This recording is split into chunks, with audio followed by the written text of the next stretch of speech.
President Trump, as part of a peace deal with Putin, would you be willing to consider removing all American troops from Europe? Make no mistake, in the year 2025 we are witnessing a total global realignment of power, with the United States of America no longer prepared to be responsible financially or physically for the defence of Europe.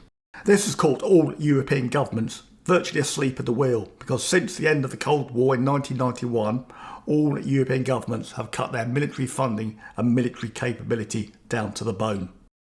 The British Army today particularly is in a pitiful state, with just allegedly 25 working main battle tanks, down from 900 in the late 1970s.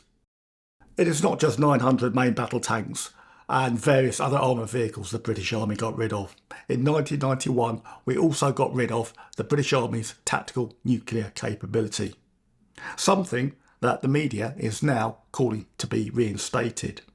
But what was the British Army's original nuclear capability? So this video will tell that story, but to do so we need to go back in time, back 30 years to when the UK took defence seriously. So let's assume that political reasons have led to the Soviets launching an attack, giving us little or no warning of their actions. It is fading into memory now, but 30 years ago Europe was like this. Two superpowers, NATO, led by the United States, and the Warsaw Pact, led by the Soviet Union, faced off against each other in Europe along an Iron Curtain through Germany, with millions of soldiers and tens of thousands of tanks and armoured vehicles. For 4 decades we stood watch on the frontier, waiting for a Soviet invasion that in the end never came. But if it did, and it needed to, the Soviets had a battle plan. The Soviet concept was called in Russian Zemdnia da Reki Rhine. 7 days to the River Rhine. To meet the Soviet threat, our units are rapidly occupying their battle positions.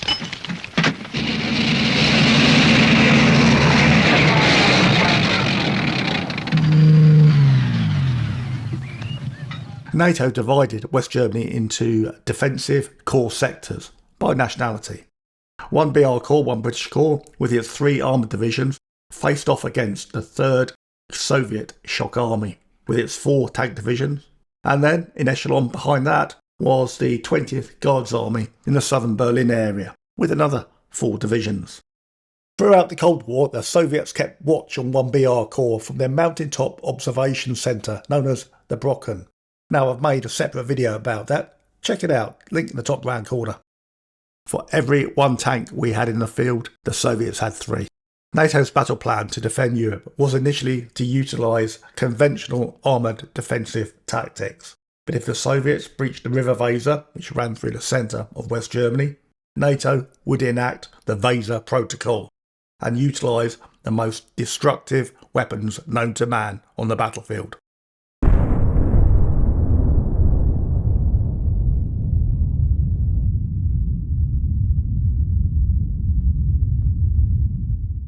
So this video is going to tell the full story of how the British Army became nuclear from the late 1950s to the early 1990s under a scheme called Project E. This of course is all historical now, as since 1991 the British Army has been completely non-nuclear. A good place to start is how the United Kingdom became a nuclear power in the first place. If you've watched the admittedly brilliant Christopher Nolan movie Oppenheimer, you could be forgiven for believing that Robert Oppenheimer invented the atomic bomb all on his own, and that the Manhattan Project was purely an American venture. This is inaccurate on both counts. It's like suggesting Elon Musk invented the electric car. Oppenheimer was a fantastic project manager, and the Manhattan Project between 1943 and 1946 was a joint US and British venture, although the British were very much the junior partner. Nor was it a super secret technology. Atomic weapons had been a source of science fiction for many decades before the Manhattan Project. It was British writer H.G. Wells who first coined the phrase atomic bombs in his novel The Shape of Things to Come, published in 1914, just before World War I. Here's a quote. And these atomic bombs, which science burst upon the world that night, were strange, even to the men who used them. Atomic weapons also appeared in sci-fi comic books of the 1920s. Here is Buck Rogers in a comic book from 1929 destroying a hostile ship with an atomic cannon, 25 years before a real atomic cannon would be conceived. Discounting science fiction, if Oppenheimer isn't the inventor of the atomic bomb, then who is? Well, it's widely accepted, it's this guy, Otto Frisch. Frisch, who was Austrian-born but also Jewish, departed Germany on the rise to power of Adolf Hitler, moving to the United Kingdom and taking up academic residency in the University of Birmingham. On the outbreak of war with Germany in 1939, Frisch, together with fellow physicist Rudolf Peierls, wrote a memorandum to the British government proposing the development of an atomic bomb utilising fission from uranium. With Britain now fully committed to total war with Germany, the enormity of Frisch's proposal was not lost on the British government, who formed the MAUD Committee to oversee the development of a British nuclear weapon. In 1940, the MAUD Committee established a top-secret physics and engineering organisation to build the British A-bomb, called with a deliberately misleading title, the Tube Alloys Project. This photograph is of the 4 lead physicists of tube alloys, including Otto Frisch. Remember the guy on the left, William Penney. You'll see him again in a minute. Britain briefed its closest ally, the United States of America, about tube alloys and the progress made. However, because the United States was not yet involved in World War II, their interest was minimal and academic. That would change fairly rapidly after Pearl Harbor.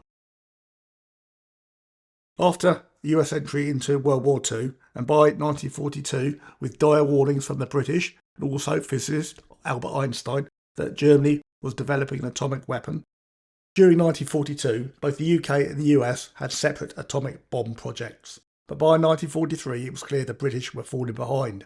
So UK Prime Minister Winston Churchill proposed to US President Roosevelt that both nations combine their atomic weapons research. As a result of the Quebec Agreement in 1943, the Tube Alloys team moved to Los Alamos and the projects were combined. The British contingent to the Manhattan Project was headed up by James Chadwick, pictured here, with Project Director Major General Leslie Groves. He was also present at the Trinity test with both Groves and Scientific Director Robert Oppenheimer.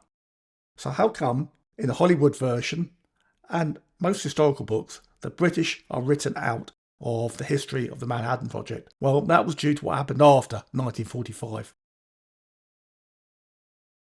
I imagine most people know the history of what happened next. 2 viable nuclear weapons were produced by the Manhattan Project, which were then dropped on the Japanese cities of Nagasaki and Hiroshima in August 1945, resulting in the complete destruction of both cities.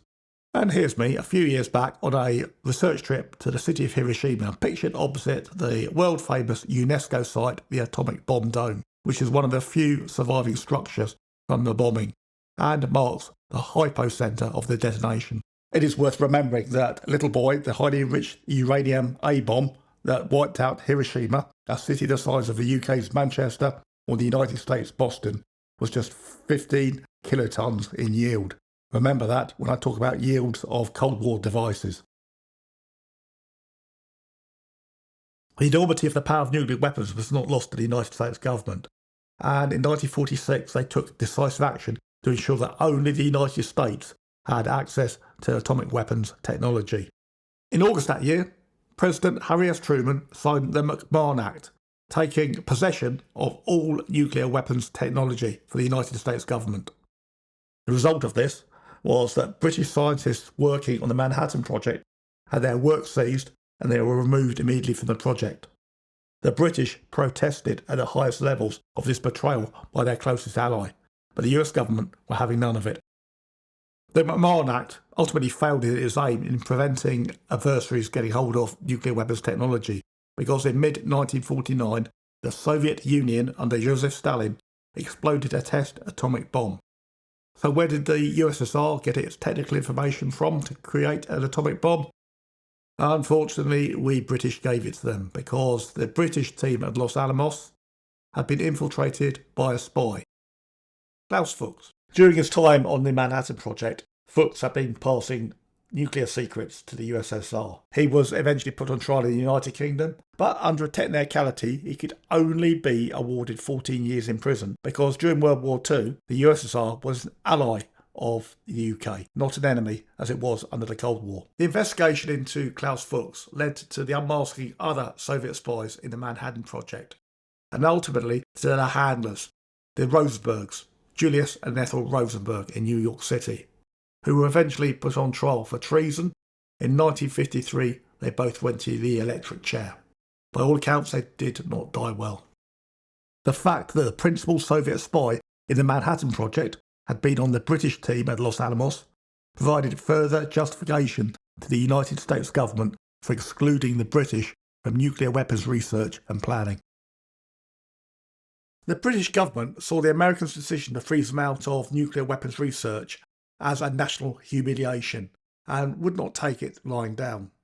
They therefore decided to go it alone, independent of America, and created their own nuclear weapons program known as High Energy Research, under a director, William Penney, who was one of the lead physicists of tube alloys and the British contingent on the Manhattan Project. The scientist chosen to lead the British atomic bomb research effort was William Penney. He had just returned from working at Los Alamos and was famously sparing with his words. Well, I think it's got to be done. This way a little. What does your wife think about it, Doctor? Oh, I think she agrees with me.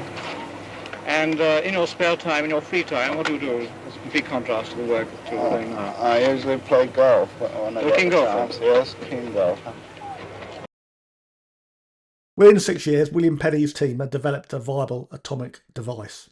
And in 1952, in the Montebello Islands off the coast of Australia, Britain exploded their first atomic bomb. And the Australians have never forgiven us for that. From that point, there were 3 nuclear powers in the world in 1952. The United States, the Soviet Union, and now the UK. The UK again approached America for nuclear cooperation, but were again rebuffed, as the United States were now developing a vastly superior technology called the hydrogen bomb, or H-bomb. By 1957, the United Kingdom had caught up with the research into thermonuclear weapons of the United States, and this was evidenced to the world in the Operation Grapple series of tests held in the Pacific on Christmas Island. Each Grapple X and Grapple Y test resulted in a yield of 3 megatons, 150 times the power of the Hiroshima bomb. The Soviets had exploded their own hydrogen bomb a year earlier with a yield of 1.6 megatons. It was the Soviet threat and also the fact that the British now had their own hydrogen bomb technology that prompted the United States pragmatically to consider bringing the British back into the nuclear fold, and negotiations started at presidential level. In 1958, UK Prime Minister Harold Macmillan negotiated with US President Dwight Eisenhower a defence nuclear cooperation treaty. But there were a few things Macmillan left out of the negotiation. Firstly, the Grapple series of tests on Christmas Island had not been a great success. Also, Britain was struggling to weaponise a deliverable nuclear weapon. But worse still, Britain was struggling to contain a nuclear disaster at its Windscale nuclear plant on the Cumbrian coast. A reactor that generated plutonium for Britain's nuclear bomb project had caught fire and melted down. Although largely out of British consciousness now, the Windscale disaster of 1957 is considered the 3rd worst nuclear disaster in human history, behind Chernobyl and Fukushima.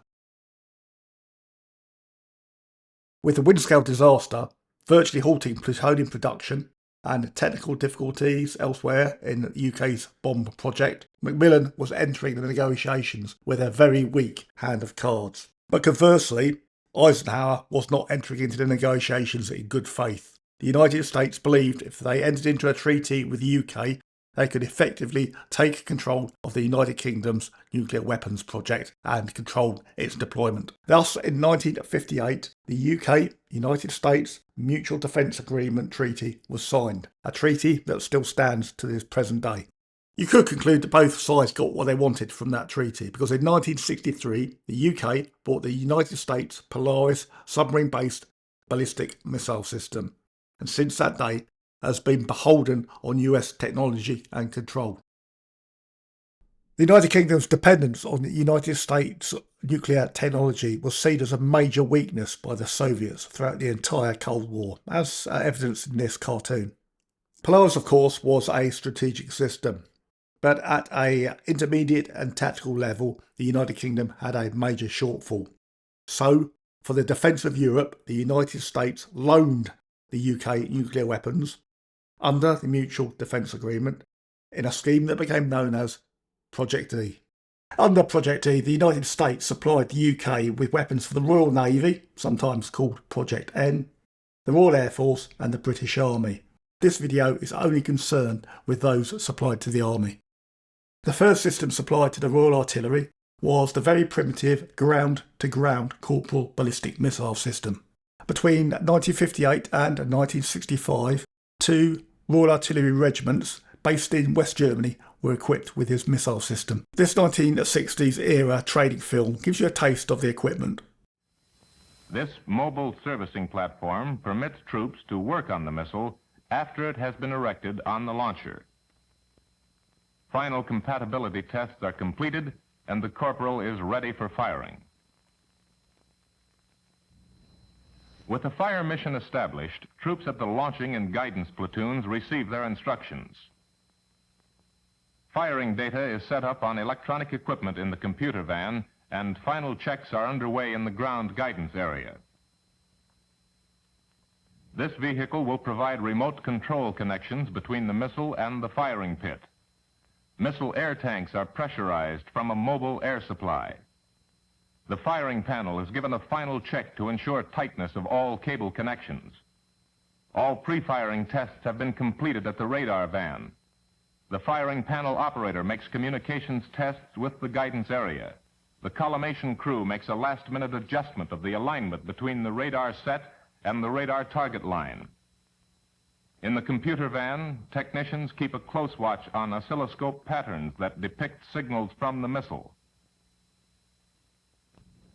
Time is now running at X minus 30 seconds. X minus 10, 9, 8, 7, 6, 5, 4, 3, 2, 1. Fire. A, B, C, D. In truth, the Corporal missile project was a disaster. The missile was largely inaccurate on its own, requiring active radar guidance for accuracy, which could be interdicted. It took a crew of 250 soldiers to transport and prepare the missile for firing. To erect, survey and fuel the missile took over 8 hours, leaving it vulnerable to enemy airstrikes. Worse still was the fuel system, which made the missile very unsafe. It was a wet system based on red fuming nitric acid and aniline. If the two substances came into contact with each other during the fueling process, there would be a catastrophic explosion. For the crew, both chemicals were highly toxic and highly corrosive, requiring them to wear spacesuit type containment suits.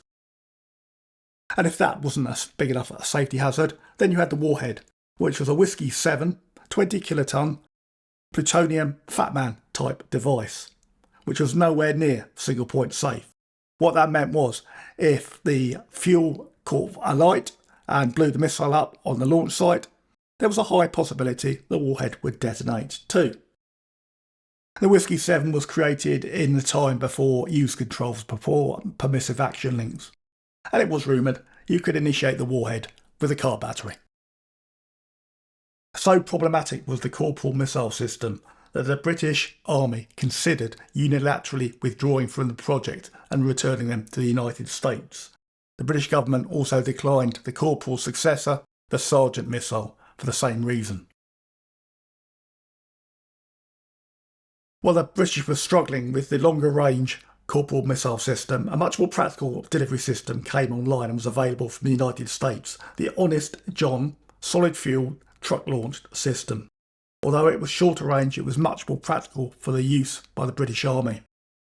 And one regiment's worth, 24 Missile Regiment Royal Artillery, were equipped with the Honest John system in 1960. The 762mm Honest John rocket, MGR-1 Bravo, is an improved version of the first operational field artillery rocket system. In the assembly area, the rocket, with its propellant protected against temperature changes by electric heating blankets, is assembled utilizing a wrecker or the traversing beam of the M405 handling unit. As soon as the rocket motor is positioned on the handling unit, a specialist begins its inspection and checkout. The Honest John warhead, either conventional or nuclear, is assembled to the rocket motor with 4 mating bolts. Assembled, the complete round measures 25 feet in length. It weighs approximately 2½ tons and is transferred to the launching beam of the self-propelled launcher by either the wrecker or the M405 handling unit.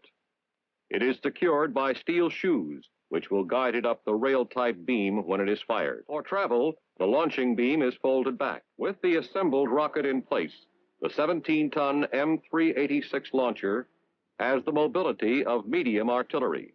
Both rocket and launcher can be transported in cargo aircraft. Emplacing the weapon at the firing position takes the 13-man crew about 15 minutes. The launcher is stabilized with 3 screw-type jacks and can be cross-leveled to compensate for cant. The beam assembly is extended for firing at the firing position, locked, and the blankets removed. The rocket fins are attached.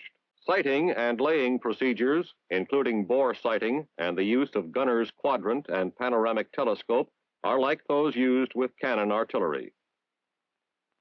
The launcher's hydraulic elevation raises the launching beam to a maximum 1,244 mils, and its manually operated rack and pinion mechanism traverse allows 266 mils right and left of center. The Honest John firing sequence takes about 10 minutes. Final firing data are applied at X-2 minutes. To reduce the effects of thrust malalignment, the Honest John is equipped with 4 spin rockets that cause it to rotate after it leaves the launcher rail. It is fired electrically with thermal batteries or vehicular power source from a remote control firing panel.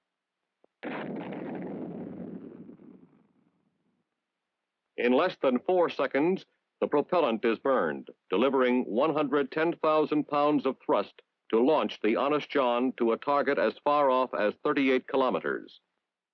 Initially, the Honest John was equipped with the Whiskey 7 warhead, the same unsafe warhead that was fitted to the Corporal missile system. But in 1960, the Whiskey 31 replaced it, also 20 kilotons, and it remained in service until 1989. It was retrospectively fitted with use control in 1970. The Honest John system was supplied in a conventional role to many NATO and non-NATO militaries, and it remained in service until the mid-1990s. Today, in 2025, you can find a really good example of an entire Honest John system located in the Dutch National Military Museum in Zosterberg, near Utrecht. The Honest John was a step change in US policy because, with it, the United States also began sharing nuclear weapons with other NATO countries, not just the United Kingdom, such as the Dutch military. In 1973, NATO, particularly the United States and British Army, replaced the Honest John in the nuclear role with its next evolution, the Lance missile system, something that will be familiar with any 1970s and 1980s British Army veteran. Introduced to the British Army of the Rhine in 1973, the Lance missile system became the principal ballistic nuclear missile of the British Army for the remainder of the Cold War. An introduction to the Lance missile system. The Lance missile provides effective conventional or nuclear surface attack in all weather conditions, day or night. The Lance is an inertially guided medium-range ballistic missile consisting of a warhead section, either heavy explosive, M251 non-nuclear, or M234 nuclear. This lightweight, low-silhouette, diesel-powered tracked vehicle has no armor, nor is it armed. There is a cab enclosure that provides protection from inclement weather for the driver and his assistant.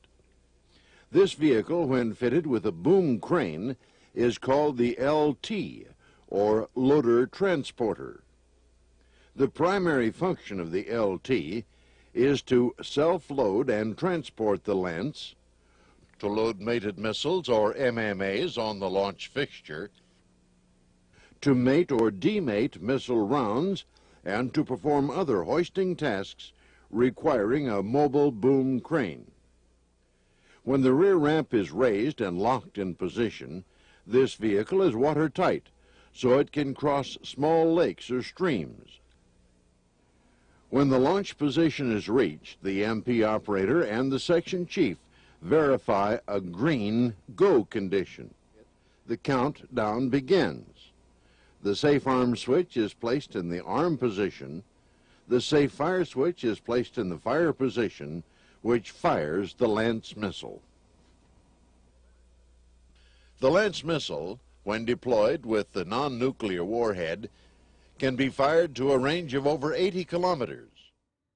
Again, there is a very good example of a well-preserved museum piece Lance missile and its M752 transporter launcher in the Dutch National Military Museum in Zusterberg.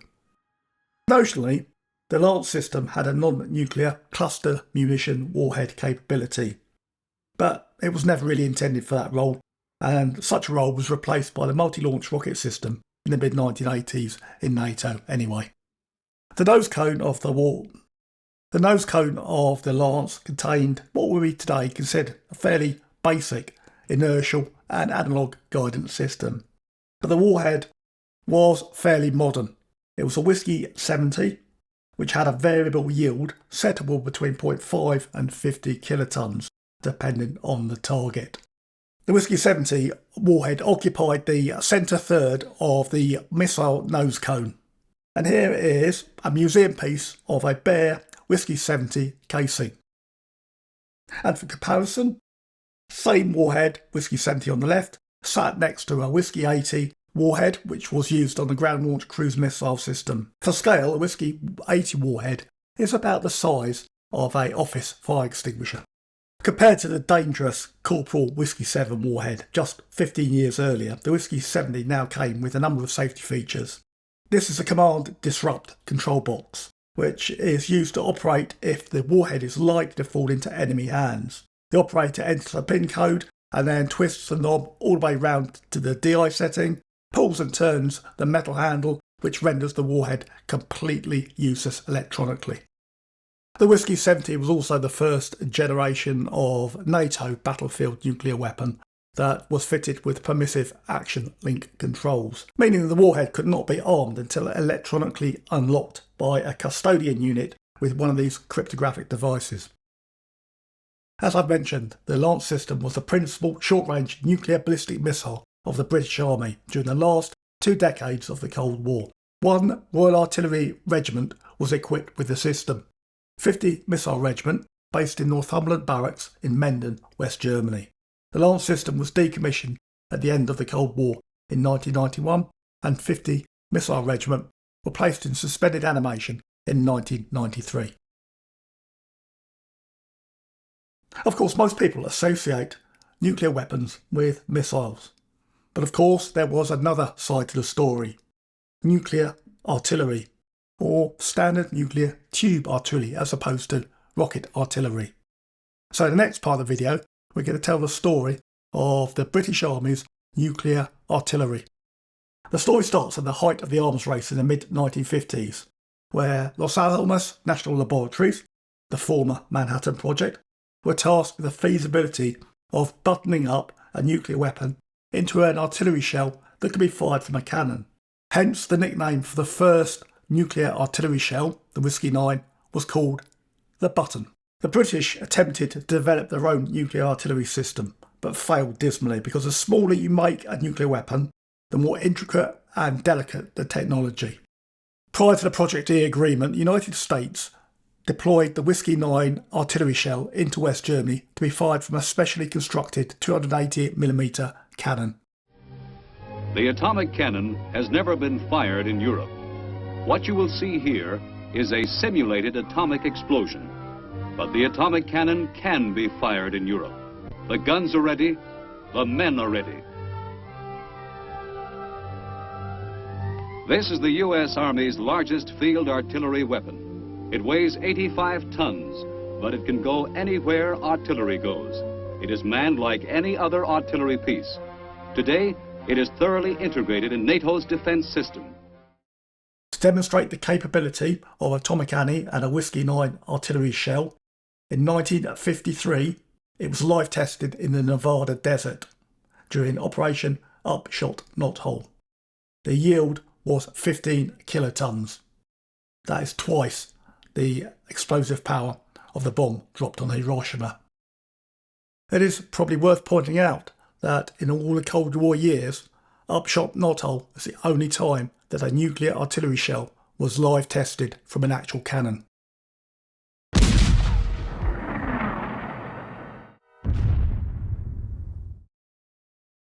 Whilst 15 kilotons is impressive, it was soon determined that such a large yield defeated the purpose of having nuclear artillery. Nuclear artillery's purpose is to destroy small regiment-sized formations of Soviet armour, not level towns and cities. So throughout the rest of the Cold War, nuclear weapons development for artillery concentrated on creating smaller yields and more deliverable, smaller artillery shells. Another reason for this, and equally as important, was that the Atomic Annie 280mm cannon was simply too large to be tactical. It was too heavy for most German bridges. It required 2 steering cabs and couldn't navigate the small German B roads. It also made itself an obvious target for Soviet fast air ground attack aircraft as their signature nuclear equipment, and it needed to be replaced fairly quickly. After the signature of the Mutual Aid Agreement in 1958, under Project D, Atomic Annie and the Whiskey 9 was offered to the British Army. It was fairly sensibly declined as much of a white elephant. The British saw no tactical advantage of having it in BAOR. By 1960, Los Alamos had miniaturised nuclear artillery down to the standard 8-inch or 203mm calibre, meaning that it could be fired from any 8-inch artillery gun. Specifically, this would become the M110 self-propelled howitzer, and by the mid-1960s, this gun, together with the Whiskey 33 artillery-fired atomic projectile, became the standard NATO nuclear artillery shell. It was initially in service with both the United States and the British armies in West Germany. The self-propelled 8-inch howitzer M110 employs the same tube as the towed weapon.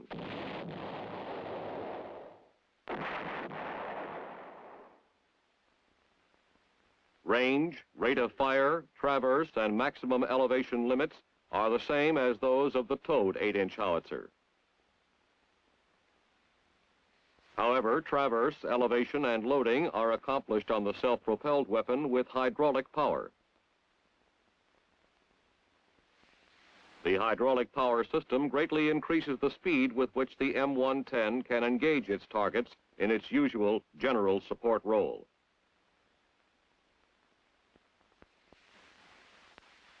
Hydraulic operation of the recoil spade and suspension lockout system, which stabilizes the weapon for firing, reduces its emplacement time to 2 minutes, greatly enhancing its mobility from one firing position to another.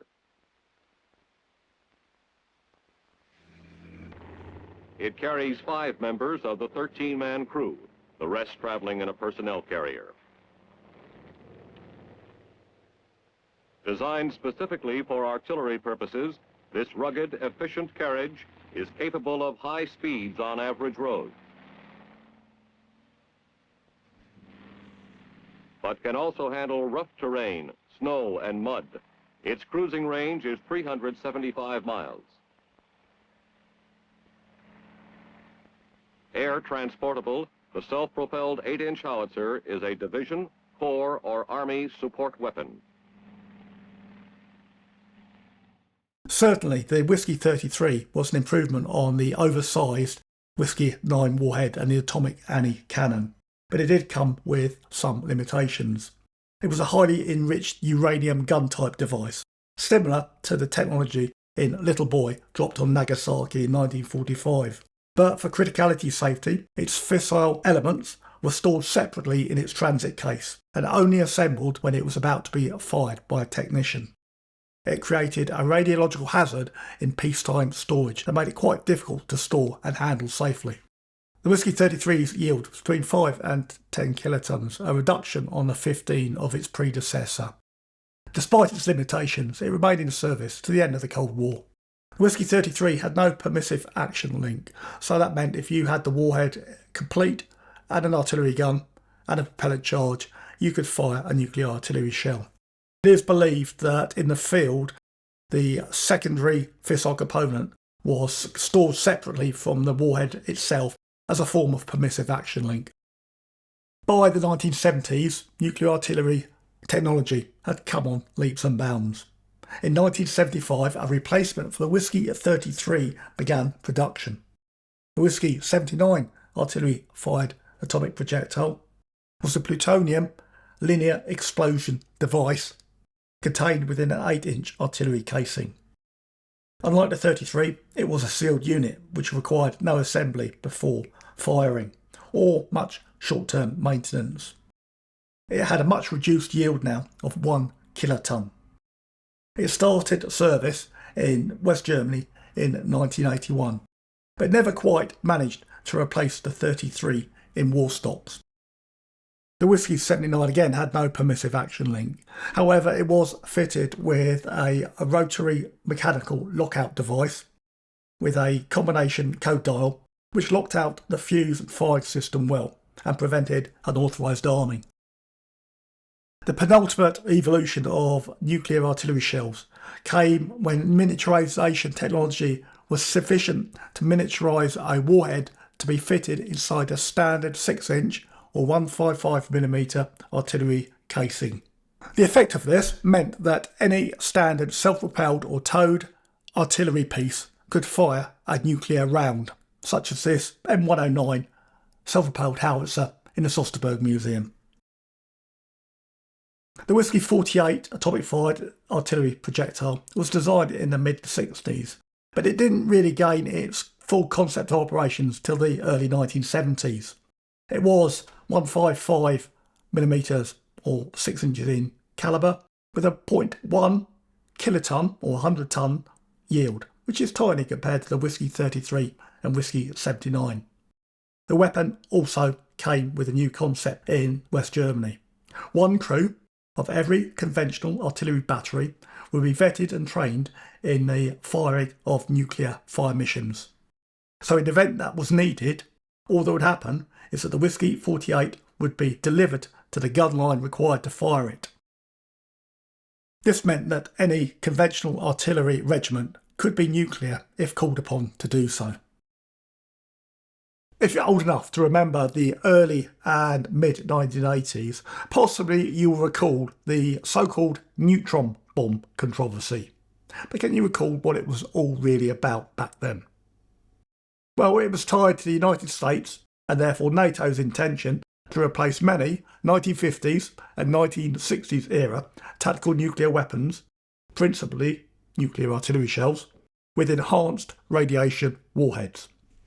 The two main platforms that were intended to become enhanced radiation capable were the Lance missile system and the 155 artillery system, principally modifying the Whiskey 70 warhead for Lance, and then the creation of a new artillery-fired atomic projectile, the Whiskey 82, of which this is a mock-up, a 155 or 6-inch shell intended to replace the ageing Whiskey 48 155 artillery-fired atomic projectile. So from a schematic, the Whiskey 82 shell looks pretty much like all the other nuclear artillery shells I've shown you so far. So how does an enhanced radiation variant differ? The enhanced radiation warhead was developed by Samuel T. Cohen of Los Alamos National Laboratories in the late 1960s and early 1970s.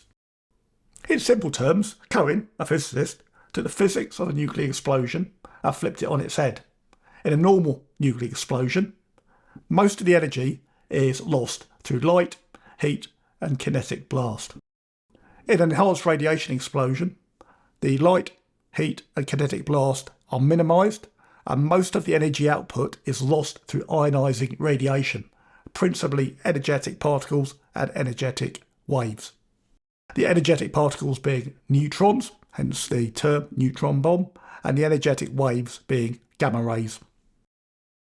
The media described neutron devices as atomic bombs that simply kill people but leave buildings standing. That wasn't in the slightest bit accurate. There would always be heat and blast from the nuclear explosion, but it would be minimised compared to a conventional nuclear explosion. The purpose of replacing conventional nuclear artillery and rocket warheads with enhanced radiation warheads was twofold. Firstly, it was known that the next war would be fought on West German and Western European soil, so the collateral damage of hundreds of nuclear explosions would effectively wipe Western Europe off the face of the map and make any victory against the Soviet army pointless.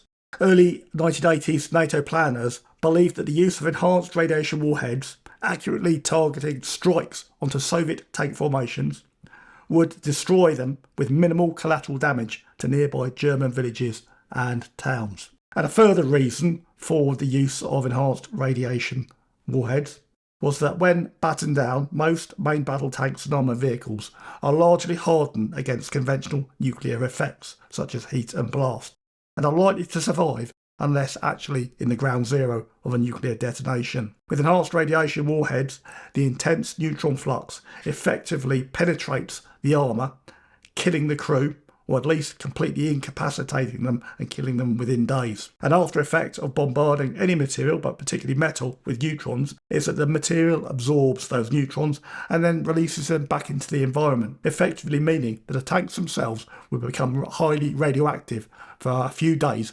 after any neutron strike, meaning that a fresh crew could not occupy that tank.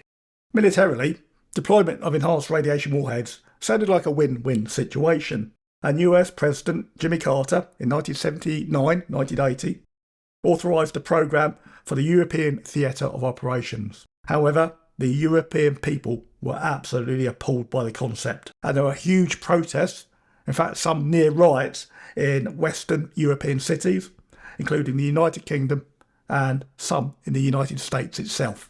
Such was the violent backlash against enhanced radiation weapons, neutron bombs, that European countries vetoed their deployment into Western Europe, although the United States did maintain a stockpile in mainland USA. Such was the intensity of debate about the neutron bomb and enhanced radiation warhead that it entered popular culture, with pop singer of the time, Olivia Newton-John, earning the unfortunate media nickname of Olivia Neutron Bomb because she was hot and instantly lethal.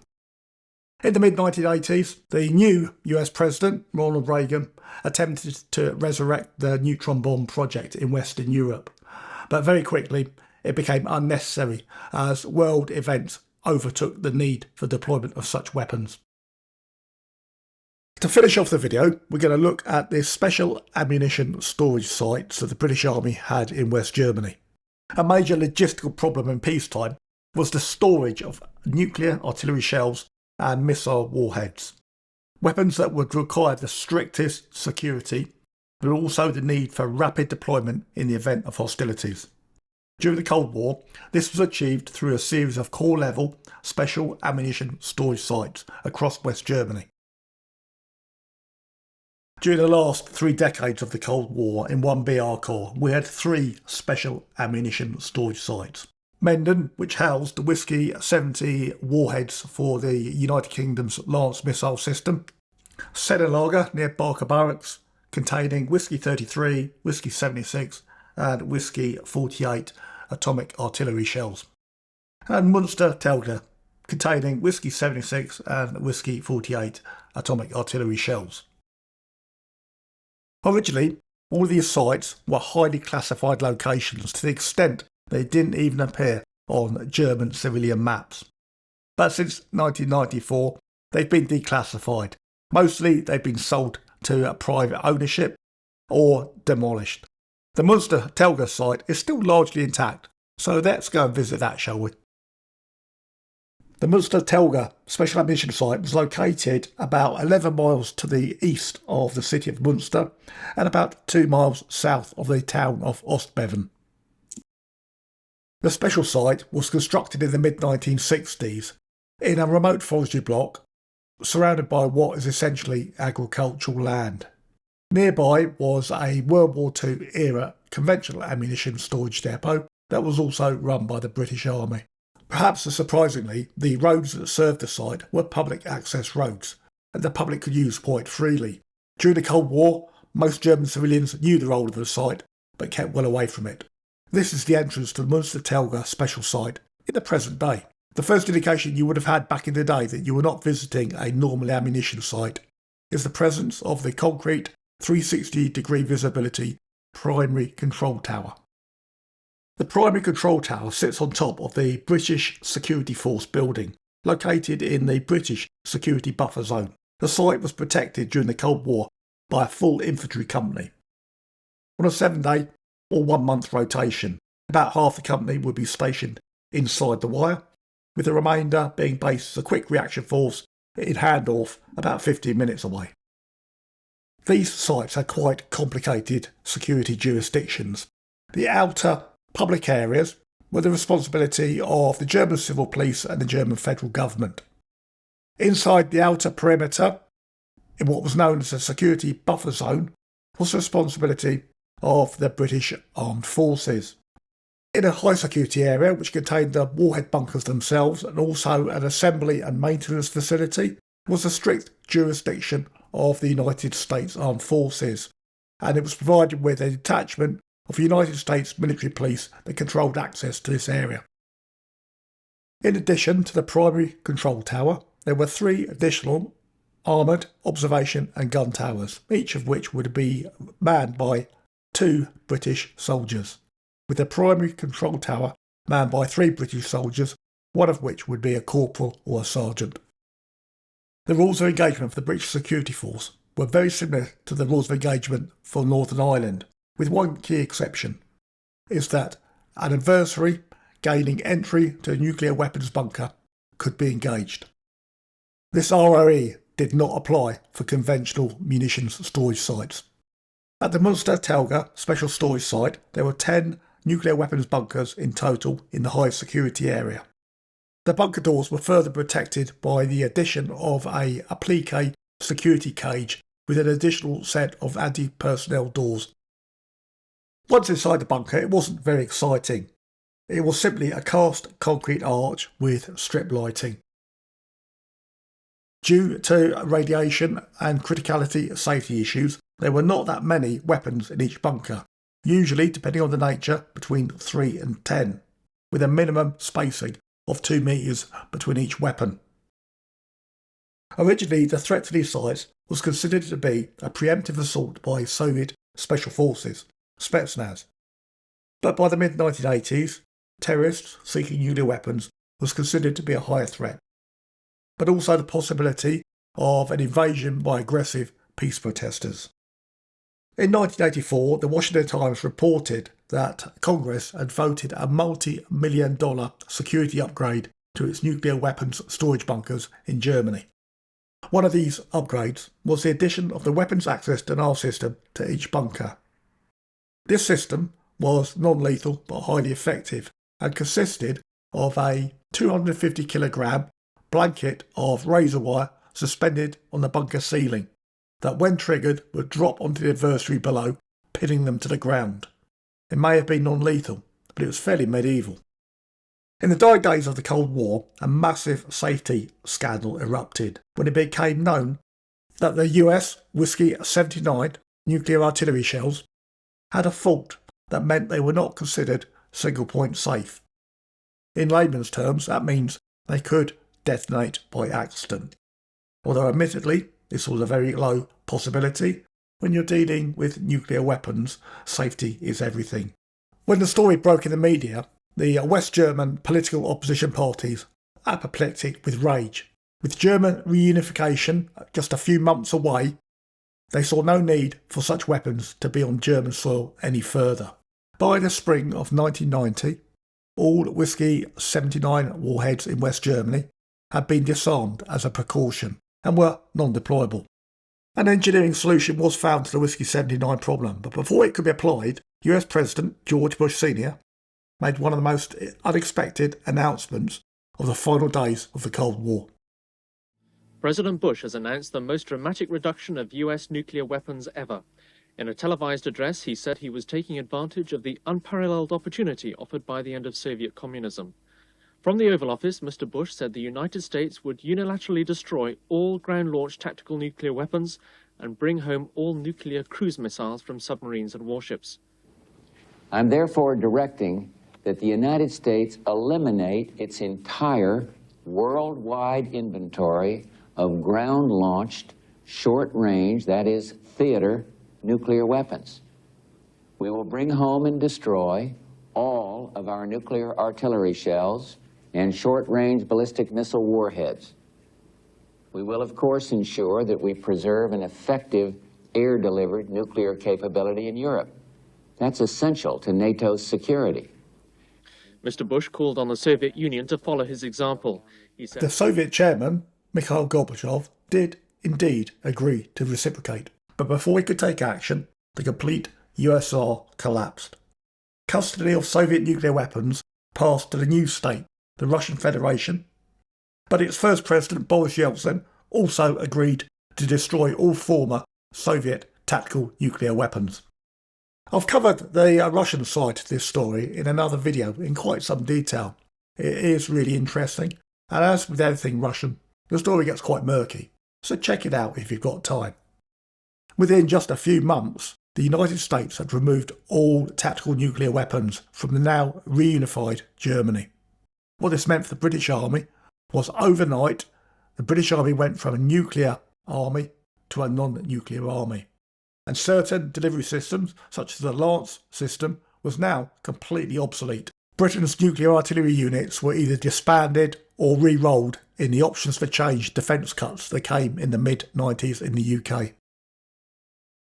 Since the Presidential National Initiative of 1991, no nuclear power has battlefield nuclear weapons, except one. As relations broke down between Russia and the United States, under orders of its second president, Vladimir Putin, Russia stopped decommissioning Soviet tactical nuclear weapons, and in fact went on to produce new ones for its Iskander platform. It is widely believed, although the Russian government completely denies it, that Soviet nuclear artillery shells are still in Russia's stockpile and are still usable to this day. This can be further confirmed by analysis of Russia's national level Zapad 2021 Armed Forces Field Training Exercise in Belarus, where nuclear artillery fire missions were openly discussed by senior Russian officers. Zapad 2021 Field Training Exercise may be one thing, but in 2024, the Russian President Vladimir Putin has effectively threatened to use such weapons. Тем, кто позволяет себе такие заявления в отношении России, хочу напомнить, что наша страна также располагает различными средствами поражения, а по отдельным компонентам и более современными, чем у стран НАТО. И при угрозе территориальной целостности нашей страны для защиты России и нашего народа мы, безусловно, используем все имеющиеся в нашем распоряжении средства. The decision to unilaterally remove NATO's battlefield nuclear weapons now appears to be one of the greatest military misjudgments in modern history.